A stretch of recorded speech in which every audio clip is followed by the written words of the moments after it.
हरिशंकर और स्वागत है आपका हमारे YouTube चैनल परिवर्तन एकेडमी में। मित्रों, आज हम कवर करने वाले हैं Uttar Pradesh special UP TET की दृष्टि से। मैं बता दूं कि उत्तर प्रदेश स्पेशल में हमें क्या क्या पढ़ना होता है। तो अगर पहले हम सिलेबस की बात करें तो उत्तर प्रदेश स्पेशल में हमें पढ़ना होता है पर्वत नदियां पठार, पर्वत नदियां पठार। इसके बाद हमें पढ़ना होता है वन और यातायात, वन और यातायात। ठीक है, ये 5 चीज हमें कवर करना है यूपी टेट के हिसाब से उत्तर प्रदेश में।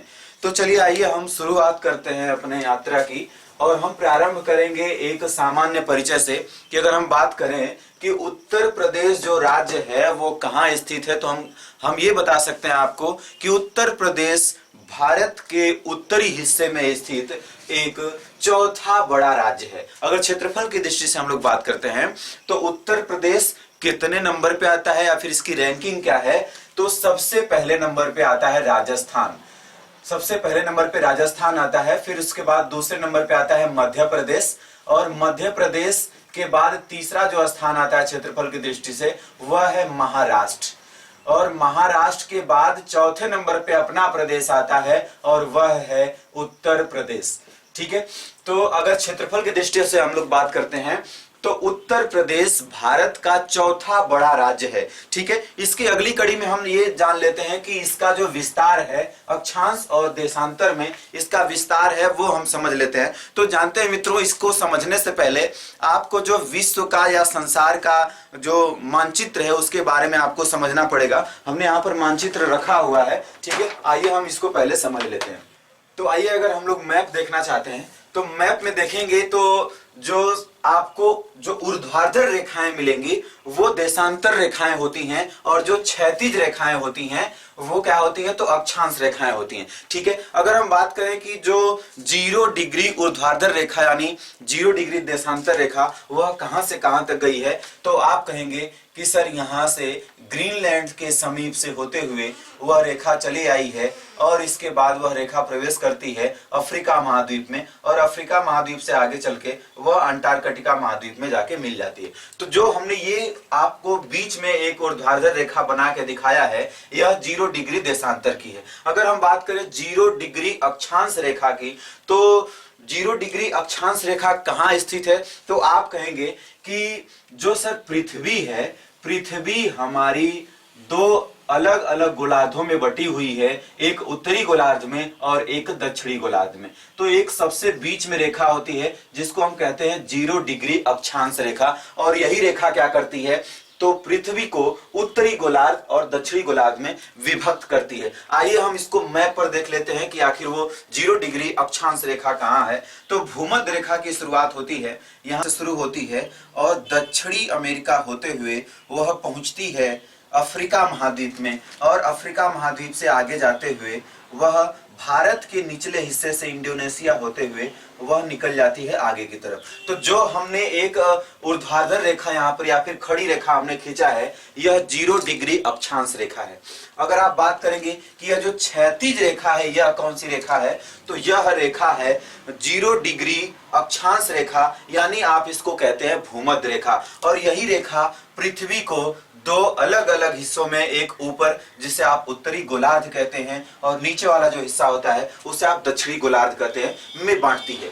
अगर आप बात करेंगे भारत की, तो जो भारत की अवस्थिति है आप देखेंगे तो भूमध्य रेखा से ऊपर है। कहां है, तो आप बताएंगे भारत की जो अवस्थिति है वो भूमध्य रेखा से ऊपर है, और नीचे कौन है, तो ऑस्ट्रेलिया है। अगर हम बात करेंगे 0 डिग्री देशांतर रेखा से, तो 0 डिग्री देशांतर रेखा से अगर आप दाहिने साइड में देखेंगे तो यह पूरब दिशा होती है, और इधर की तरफ जितनी भी देशांतर रेखाएं आपको मिलेंगी उनको हम नाम देते हैं पूर्वी देशांतर। फिर इसके बाद अगर हम भूमध्य जो 0 डिग्री देशांतर रेखा है अगर उससे बाईं तरफ में देखें तो यहाँ पर पश्चिमी दिशा होती है, पश्चिम दिशा, और यहाँ पर जो विस्तार आपको मिलेगा वह मिलेगा पश्चिमी देशांतर का। अर्थात 0 डिग्री देशांतर रेखा से अगर आप दाहिनी ओर जाएंगे तो आपको विस्तार किसका मिलेगा? पूर्वी देशांतर का।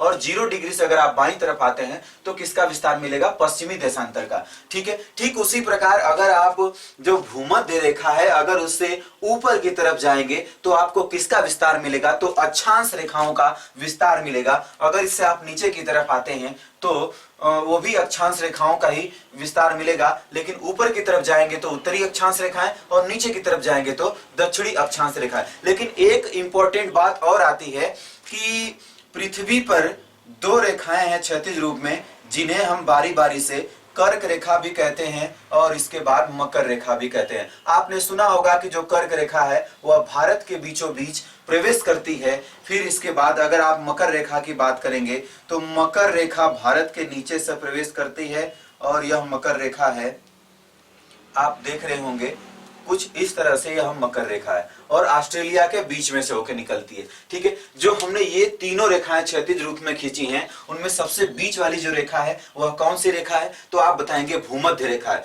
या फिर उसे विषुवत रेखा भी कहते हैं क्योंकि इस विषुवत रेखा पे दिन और रात दोनों बराबर होते हैं, इस कारण इसे विषुव कहा जाता है। और विषुव के कारण जिस रेखा पर विषुव की स्थिति आती है उसे विषुवत रेखा कहते हैं। अब इसके ऊपर जब आप देखेंगे तो कर्क रेखा है और कर्क रेखा की अवस्थिति की बात करेंगे तो यह 0 डिग्री से ऊपर है, अर्थात उत्तरी अक्षांश रेखा है। अगर उत्तरी अक्षांश रेखा की बात करेंगे तो इसकी माप होती है 23.5 डिग्री उत्तरी अक्षांश। और अगर हम इसी की बात करें यहाँ मकर रेखा की तो यह मकर रेखा है, भूमध्य रेखा से नीचे यह मकर रेखा है। और मकर रेखा की बात करेंगे तो जो इसकी अवस्थिति है वह 23.5 डिग्री दक्षिणी अक्षांश रेखा में इसकी अवस्थिति है। ठीक है, तो अब बात कर लेते हैं भारत की। अपना देश जो भारत है अगर हम उसके अवस्थिति की बात करेंगे तो आप देखेंगे कि भारत के नीचे भूमध्य रेखा है और इसके बाईं तरफ 0 डिग्री देशांतर रेखा है। जो 0 डिग्री देशांतर रेखा है अगर हम उसकी बात कर रहे हैं तो उससे अगर आप दाहिनी ओर जाते हैं तो पूर्वी देशांतर, और आप देखेंगे तो इसके दाहिनी तरफ पूरा का पूरा भारत स्थित है। तो आप ये कह सकते हैं कि जो भारत का विस्तार है वह कहां से कहां तक है? तो आप बताएंगे पूर्वी देशांतर में ही भारत का विस्तार है। और अगर आप उत्तरी और दक्षिणी देशांतर अक्षांश रेखाओं की बात करेंगे तो उत्तरी, देखिए बीच में जो रेखा हमने आपको बताई थी वह रेखा थी भूमध्य रेखा। अगर आप उससे ऊपर जाना शुरू करते हैं तभी भारत का विस्तार मिलेगा। यानी आप ये कह सकते हैं कि जो भारत का विस्तार है वह उत्तरी अक्षांश रेखाओं में है और पूर्वी देशांतर रेखाओं में है। ठीक है, मुझे लगता है कि अब आप समझ गए होंगे कि अक्षांश रेखाएं और दक्षिणी अक्षांश रेखाएं या फिर उत्तरी अक्षांश रेखाएं। इसके बाद अगर पूर्वी देशांतर की बात करते हैं या फिर पश्चिमी देशांतर की बात करते हैं तो आपको आसानी से समझ में आ गया होगा। ठीक है, तो आइए हम अगली कड़ी में चलते हैं कि हमें इससे क्या लेना देना था, हमें ये क्यों समझना पड़ा। तो हम आपको बता दें कि हमें उत्तर प्रदेश की अवस्थिति के बारे में समझना था। आपको मैं बता दूं कि आप देखेंगे कि यहाँ सहारनपुर जिला है, फिर यहाँ पर शामली जिला है। ठीक है, अगर आप यहाँ से एक लाइन ड्रॉ करना अगर शुरू कर दें, मतलब एक ऐसी लाइन ड्रॉ करिए जो उत्तर प्रदेश का जो सबसे पश्चिमी बिंदु है उसको उसके समीप से उसको छूते हुए बिल्कुल एक आप ऊर्ध्वाधर रेखा खींचेंगे। फिर इसके बाद अगर जो पूर्वी बिंदु है जो बलिया जिला है वह उत्तर प्रदेश का सबसे पूर्वी जिला है। अगर आप यहां से कोई एक ऊर्ध्वाधर रेखा खींचते हैं, खड़ी रेखा खींचते हैं जो बलिया से छूते हुए निकले आगे, ठीक है, तो हम ये बात कर रहे हैं ऊर्ध्वाधर रेखा की। और आपने अभी सुना कि ऊर्ध्वाधर रेखा हम किसे कहते हैं? तो ऊर्ध्वाधर रेखा जो पृथ्वी पर मतलब खड़ी रेखाएं होती हैं उनको ऊर्ध्वाधर रेखाएं कहेंगे। और उनको हम किस नाम से जानते हैं? तो देशांतर रेखाओं से। अगर आप उत्तर प्रदेश का विस्तार देखते हैं तो उनका विस्तार आपको मिलेगा केवल पूर्वी देशांतर में। और पूर्वी देशांतर में कहां से कहां तक मिलेगा? तो 77 अंश 5 मिनट से लेकर के 84 अंश 38 मिनट तक 84 अंश 38 मिनट तक आपको विस्तार मिलेगा। किसका? तो उत्तर प्रदेश का। यानी उत्तर प्रदेश का विस्तार पूर्वी देशांतरों में कहां से कहां तक है? तो आप देखेंगे 77 अंश 5 मिनट से लेकर के 84 अंश 38 मिनट तक आपको पूर्वी देशांतर में उत्तर प्रदेश का विस्तार मिलेगा। ठीक है, अगर हम बात करें आगे कि अगर हम देखें अक्षांश रेखाओं में, तो अक्षांश रेखाओं में आपने देखा कि भारत के नीचे जो रेखा थी वह थी भूमध्य रेखा। यानी भूमध्य रेखा से जैसे जैसे आप ऊपर की तरफ जाते जाएंगे आपको उत्तरी अक्षांश रेखाएं मिल पाएंगी। तो उत्तर प्रदेश का जो विस्तार है अक्षांश रेखाओं में वह है सबसे नीचे, अगर आप देखेंगे तो सबसे नीचे है 23 डिग्री 52 मिनट की रेखा उत्तर प्रदेश के निचले बिंदु पर। अगर ऊपरी वाले बिंदु की बात करेंगे तो 30 डिग्री 24 मिनट। ठीक है, ये जो विस्तार है वह उत्तरी अक्षांश का ही विस्तार है। किसका विस्तार है? तो आप बताएंगे उत्तरी अक्षांश का ही विस्तार है। ठीक है, इतना आप समझ गए।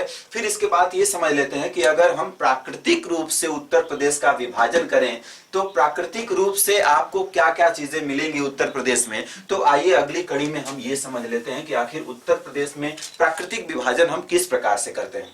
ठीक है, तो उत्तर प्रदेश में अगर प्राकृतिक विभाजन की बात करें तो यहाँ उत्तराखंड है, फिर इसके बाद यहाँ पर एक देश है जिसका आप नाम बखूबी जानते होंगे, नेपाल नाम है इसका। ठीक है, तो उत्तराखंड है, नेपाल है, और आप बात करेंगे कि इसके ऊपर ही हिमालय स्थित है या फिर नेपाल में ही हिमालय स्थित है और उत्तराखंड में भी पहाड़ियां हैं। तो आप ये कह सकते हैं कि सर उत्तर प्रदेश के उत्तरी हिस्से में क्या है? तो उत्तरी हिस्से में हिमालय पर्वत है।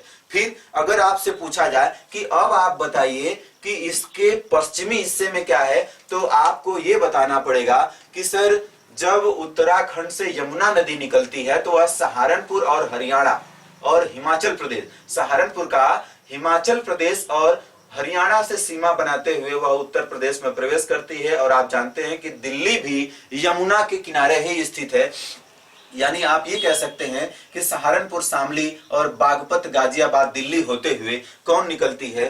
तो यमुना नदी निकलती है। तो आप ये कह सकते हैं कि सर उत्तर प्रदेश के उत्तर में हिमालय पर्वत स्थित है और उत्तर प्रदेश के पश्चिम में यमुना नदी स्थित है। और इसी प्रकार से जो यमुना नदी के द्वारा उत्तर प्रदेश की सीमा तय की जाती है, अगर हम बात करेंगे तो अगर इसकी पूर्वी सीमा की हम बात करेंगे तो यहां पर आपको गंडक नदी मिलेगी। कौन सी नदी मिलेगी? गंडक नदी। और गंडक नदी जो है वह बिहार और उत्तर प्रदेश की सीमा तय करती है। अब आते हैं दक्षिणी में। आपने जान लिया कि उत्तर प्रदेश के उत्तर में हिमालय की पर्वत श्रृंखलाएं हैं और उत्तर प्रदेश के पश्चिमी हिस्से में यमुना नदी है और उत्तर प्रदेश के पूर्वी हिस्से में गंडक नदी है। उसी प्रकार हम अगर उत्तर प्रदेश के दक्षिणी भाग की बात करें तो दक्षिणी भाग में विस्तार पाया जाता है प्रायद्वीपीय पठार का। ठीक है, भारत का जो प्रायद्वीपीय पठार है, अगर हम सबसे उसके ऊपरी हिस्से की बात करें तो ऊपरी हिस्से का नाम है बुंदेलखंड पठार। क्या नाम है उसका?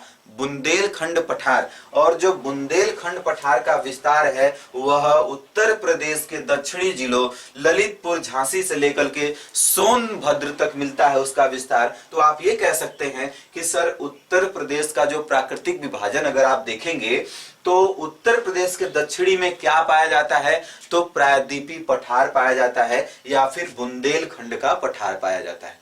ठीक है, तो हमने जान लिया कि उत्तर प्रदेश भारत के ऊपरी हिस्से में यानी उत्तरी हिस्से में स्थित भारत का चौथा सबसे बड़ा राज्य है। और पहले नंबर पे कौन आता है? तो पहले नंबर पे राजस्थान आता है, फिर इसके बाद मध्य प्रदेश आता है, फिर महाराष्ट्र आता है, फिर तब चौथे नंबर पे उत्तर प्रदेश अपना प्रदेश आता है। ठीक है, अगर हम इसकी अवस्थिति की बात कर रहे थे तो उत्तर प्रदेश का जो विस्तार है, अगर हम पश्चिमी हिस्सा देखें और पूर्वी हिस्सा देखें तो इसमें पूर्वी देशांतर रेखाओं में ही इसका पूरा विस्तार मिलेगा आपको। 77 हमने आपको बताया था, आप देख लीजिए, आपने नोट किया होगा। और जो भी बातें हैं वो आप चाहे तो एक कॉपी पेन लेकर के आप नोट भी कर सकते हैं। ठीक है, आगे आपकी मर्जी है, लेकिन हमारा यही काम है कि हम जैसे जैसे बताएंगे अगर आप चाहें तो उसे नोट कर सकते हैं। और पहली बात मैं आपको बता दूं कि इसके साथ साथ मैं नोट्स भी प्रिपेयर कर रहा हूं और आप हमारे टेलीग्राम चैनल से या फिर हम आपको व्हाट्सएप ग्रुप के माध्यम से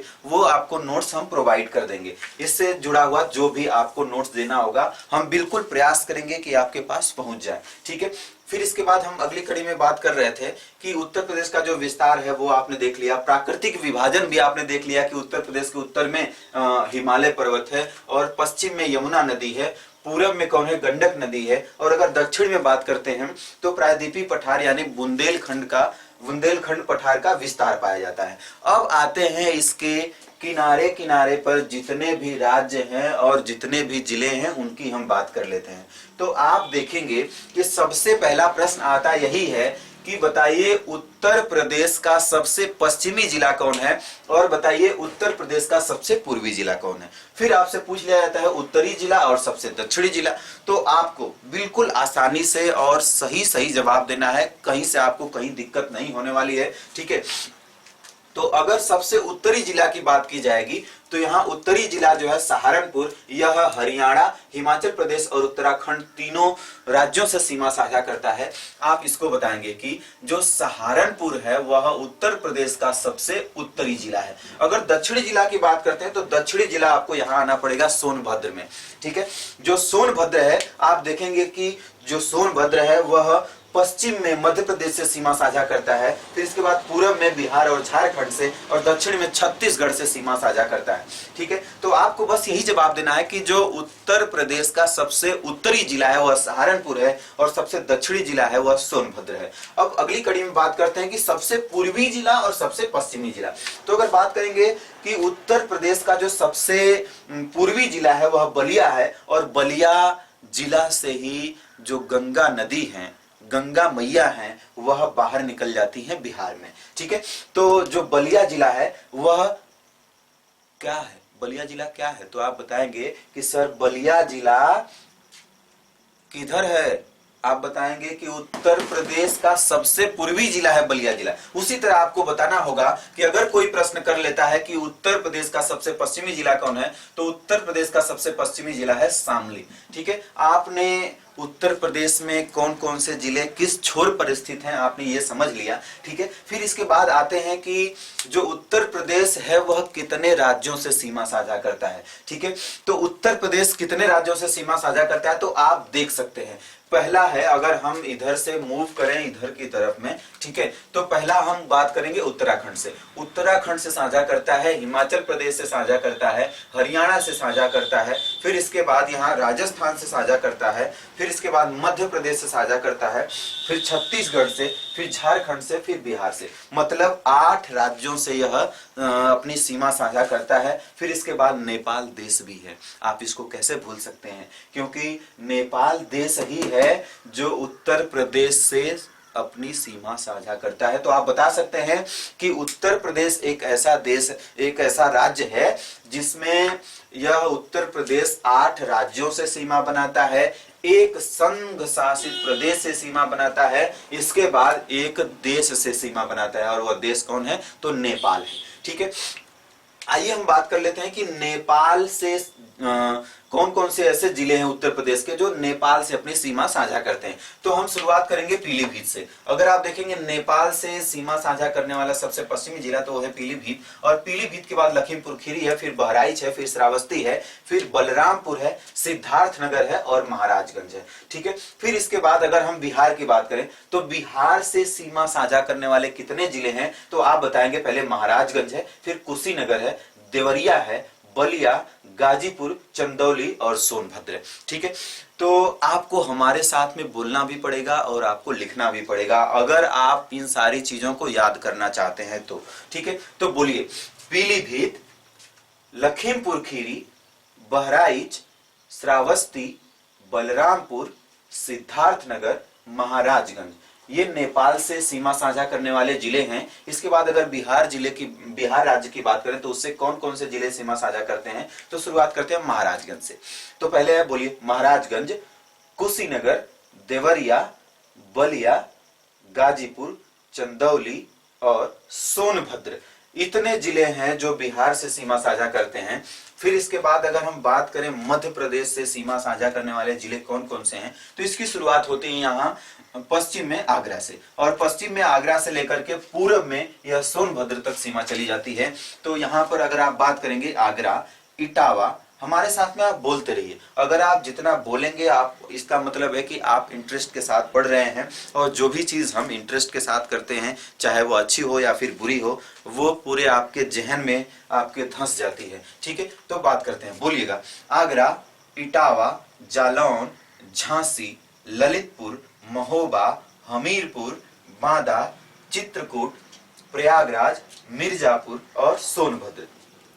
इतने जिले हैं, 12 जिले हैं जो मध्य प्रदेश से सीमा साझा करते हैं। फिर इसके बाद आते हैं राजस्थान पे। राजस्थान से कौन कौन से जिले सीमा साझा करते हैं? तो एक है मथुरा और दूसरा है आगरा। ये बहुत आसान बात है। अगर आपको राजस्थान राज्य से सीमा साझा करने वाले जिलों के बारे में बताना तो आप कहेंगे मथुरा और आगरा। और मथुरा कृष्ण जी की नगरी और आगरा का ताजमहल, इतना तो आपको याद ही होगा।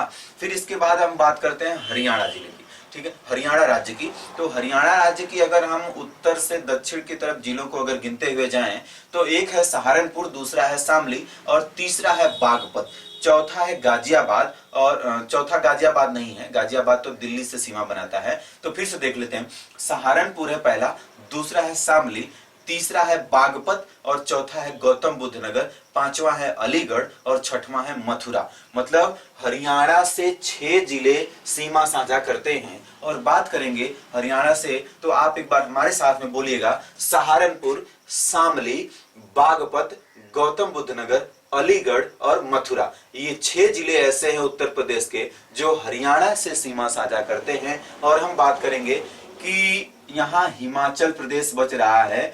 तो हिमाचल प्रदेश एक ऐसा राज्य है जो उत्तर प्रदेश के साथ सबसे छोटी सीमा बनाता है, उत्तर प्रदेश के साथ सबसे छोटी सीमा बनाता है। फिर इसके बाद अगर हम मध्य प्रदेश की बात करें तो मध्य प्रदेश एक ऐसा राज्य है जो उत्तर प्रदेश के साथ सबसे बड़ी सीमा बनाता है, ठीक है। ये अगली कड़ी में हम ये जान लेते हैं कि उत्तर प्रदेश का सबसे बड़ा जिला कौन है, ठीक है। तो उत्तर प्रदेश का सबसे बड़ा जिला है लखीमपुर खीरी। लखीमपुर खीरी यहाँ अवस्थित है। और दूसरा सबसे बड़ा जिला की अगर हम बात करते हैं तो वह सोनभद्र है। भले आपको मैप में इसकी जो साइज है वो छोटी बड़ी आपको दिख रही होगी, लेकिन सबसे जो बड़ा जिला आपको बताना है वह लखीमपुर खीरी जिला है, ठीक है। फिर अगर दूसरा बड़ा जिला की बात करेंगे तो वह है सोनभद्र, ठीक है। अगर हम सोनभद्र की बात करें तो सोनभद्र, अगर लखीमपुर खीरी की अगर बात करें तो यह 7,680 वर्ग किलोमीटर लखीमपुर खीरी जिले की खीरी जिले का क्षेत्रफल है। और सोनभद्र का क्षेत्रफल अगर बात करेंगे तो 6,788 वर्ग किलोमीटर सोनभद्र जिले का क्षेत्रफल है। फिर इसके बाद हम बात करते हैं कि उत्तर प्रदेश का सबसे छोटा जिला कौन सा है। तो उत्तर प्रदेश का क्षेत्रफल की दृष्टि से सबसे छोटा जिला है गाजियाबाद से लगभग 2012 में एक जिला अलग हो गया था, हापुड़ जिला, वह सबसे छोटा जिला है, ठीक है। तो अगर हम हापुड़ जिले की बात करते हैं तो उसका अगर क्षेत्रफल देखें तो 660 वर्ग किलोमीटर उसका क्षेत्रफल है। और यह उत्तर प्रदेश का सबसे छोटा जिला है क्षेत्रफल की दृष्टि से। और उत्तर प्रदेश का दूसरा सबसे छोटा जिला अगर हम बात करें तो उत्तर प्रदेश का सबसे छोटा दूसरे नंबर पे है गाजियाबाद, जो दिल्ली से सीमा साझा करता है, ठीक है। तो उत्तर प्रदेश का दूसरे नंबर पे सबसे छोटा जिला अगर बात करेंगे तो वह है गाजियाबाद। और गाजियाबाद की अगर हम क्षेत्रफल की बात करेंगे तो गाजियाबाद का क्षेत्रफल है 1034 वर्ग किलोमीटर, ठीक है। तो आपने इसका क्षेत्रफल जान लिया और जितने जिले हैं कौन जिला बड़ा है और कौन जिला छोटा है ये सब आपने जान लिया। अब छोटे छोटे मतलब बहुत नाम मात्र के क्वेश्चन आते हैं लेकिन बड़े इंपॉर्टेंट क्वेश्चन है, ठीक है। अगर पूछ लिया जाए कि उत्तर प्रदेश का कौन सा जिला है जो सर्वाधिक राज्यों से सीमा साझा करता है तो आपको तुरंत बताना होगा कि सोनभद्र एक ऐसा जिला है जो 4 राज्यों से सीमा साझा करता है। 4 राज्यों से कौन कौन से? तो सोनभद्र पश्चिम में मध्य प्रदेश से, दक्षिण में छत्तीसगढ़ से और पूर्व में बिहार और झारखंड जिलों से सीमा साझा करता है। मतलब उत्तर प्रदेश का वह कौन सा जिला है जो सर्वाधिक राज्यों से सीमा साझा करता है तो वह है सोनभद्र। फिर इसके बाद दूसरा जिला पूछ लिया जाता है कि उत्तर प्रदेश का सर्वाधिक राज्यों से सीमा साझा करने वाला दूसरा जिला कौन सा है तो आपको बताना पड़ेगा सहारनपुर। और सहारनपुर कितने राज्यों से सीमा साझा करता है तो सहारनपुर हरियाणा से, फिर इसके बाद ऊपर में मतलब जो सहारनपुर जिला है उसके उत्तर और पश्चिमी छोर पर उत्तर हिमाचल प्रदेश की सीमा लगती है, फिर इसके पूर्वी छोर पर उत्तराखंड की सीमा लगती है। मतलब सोनभद्र 4 जिलों से सीमा साझा करता है और जो सहारनपुर है वह 3 जिलों से। तो ये हमारा एक सामान्य परिचय रहा उत्तर प्रदेश के साथ में, और ये अभी एक शुरुआत है मित्रों, बस ये एक शुरुआत है और हम आगे भी आपको अच्छी अच्छी वीडियो देते रहेंगे उत्तर प्रदेश के साथ में। अभी शुरुआत है, इसको ज्यादा बड़ा हम नहीं करना चाहते हैं, इसको छोटा ही रहने देना चाहते हैं, ठीक है। फिर लेकिन जो अगली वीडियो रहेगी वो और भी आपकी अच्छी जाने वाली है। बस एक बार आप मन से लगा करके पढ़ना शुरू कर लीजिए और विश्वास करिए हमारा कि आप कहीं से भी पीछे नहीं रहने वाले हैं अगर आप हमारे साथ रहते हैं तो, ठीक है। क्योंकि हम लोग जो पढ़ाई करते हैं उसमें बड़े मजे की बात होती है कि हम लोग तुरंत उसको याद कर लेते हैं और तुरंत ये हमारे मस्तिष्क में चला जाता है, ताकि हम बाद में अगर हमसे प्रश्न पूछा जाएगा तो हम भूलने वाले नहीं हैं। तो हम देखिए वीडियो बनाते समय आपको ध्यान देंगे कि आप का जितना भी हो सके अधिकतम बिंदु कवर हो जाए उत्तर प्रदेश में। फिर इसके बाद हम आपको क्वेश्चन के साथ में प्रैक्टिस भी करा देंगे, ठीक है, ताकि आपको ये एहसास हो जाए कि एग्जाम में किस तरह के प्रश्न आएंगे और हमें कैसे जवाब देना है, ठीक है। सारी चीजें आप और हम साथ में मिलकर के कवर करेंगे और मैं उम्मीद करता हूं कि आपको ये जो हमारी शुरुआत थी वह काफी हद तक पसंद आई होगी। और अगर नहीं भी पसंद आई होगी तो कोई बात नहीं, आप हमें कमेंट के माध्यम से अपनी राय दे सकते हैं और आगे हम लोग प्रयास करेंगे कि जितनी भी वीडियो हो वो इस लॉकडाउन में हम आपको देते रहेंगे, नोट्स भी प्रोवाइड करते रहेंगे। और एक काम में तो आप मतलब पीछे मत सोचिएगा हमको कि हम आपको नोट्स नहीं दे पाएंगे। तो इसका जो नोट्स है वो आधा हमने टाइप करा लिया है अपने सहयोगियों के माध्यम से, बस उसको रीअरेंज करके आपको प्रोवाइड कर देना है। तो आप इंतजार करिए और हम आपके सामने अगली वीडियो लाने जा रहे हैं, ठीक है। इस वीडियो में सिर्फ इतना ही। आपका बहुत बहुत धन्यवाद।